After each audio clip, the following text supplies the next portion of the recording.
Hi, hello, welcome to a new video. In this video, I will mention the predatory publishing in Science and Bioethics, this article. But before that, I want to share you my experience with predatory publishing. So before submitting an article, I sometimes do not care the impact factor or whether they were indexed, because I think eventually they will ask me to pay the money. If I don't pay the money, they will not publish it. So this is normally the case because predatory publishing, all they want is actually your money. So you have to pay the publication fee, like $3,000, and they give you like just peer review activity and editor, and that is just a workflow that requires some time and some voluntary guys to come together to believe that your journal will change your world. So, and in that predatory publishing, in that journal, the difference is they published my article without telling me. Actually, I said, okay, I cannot pay the money, please do not publish it. And I'm saying they're predatory because they're asking high amount of money, and their website is not indexed even in Google Scholar. And another thing is there was no review process. It took a lot of time, but like to make it look real, because like they checked the gap between the publication time to the submission time, and if they assume, like, if the gap is like 1 month, they will assume, oh, it's a predatory journal, so they will never index that journal, but they make you wait. Actually, they are doing it very professionally. On the other hand, some can claim that like really the reviewer activity is really necessary. This is another thing, because it's something that we claim that it is useful. In fact, in some cases, we see that reviewer activity is not detrimental for the quality of work. For example, reviewer may not be familiar with the methods used in the study, and they can ruin everything. They may not believe it. They can simply say that I'm rejecting it, and they can delay the publication just because they don't know actually. And they don't know that they have right to reject the article. If they're not familiar, they can just simply say like, I don't know about it, please do not include me. And that is indeed interesting. So in my case, let me continue my story.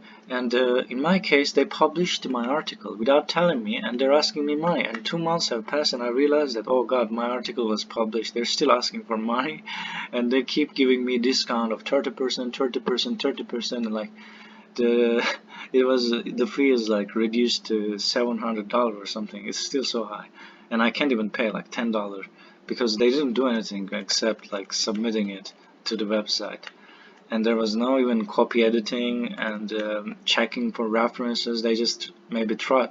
There was some quality indeed in the articles published. They're not that bad, but for doing nothing, I will not pay them any money. And they claim that they developed some index instead of impact factor. The index is like Copernicus index. I don't know how they calculate, but they say like it's sort of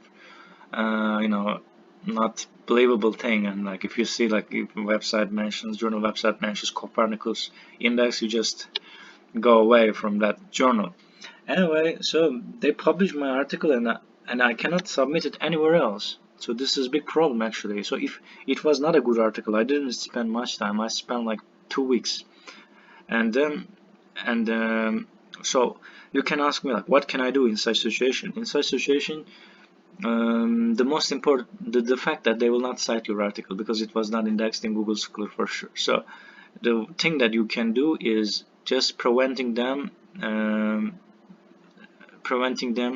having some rights on your article. So, but to do that, you can make your article preprint. At least you will assign a new DOI address, and you can use ResearchGate for this.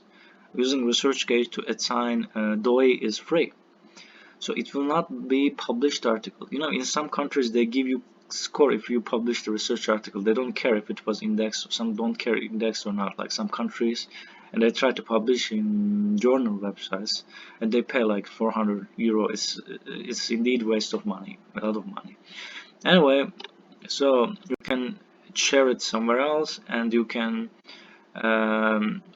cite your preprint article, not the published article, and you can hope that those journal website will be accepted in the future, like after 5 years or something. Because in fact, some of the current journals, actually big journal websites, were somehow considered predatory at the beginning, but then they changed, so somehow improved.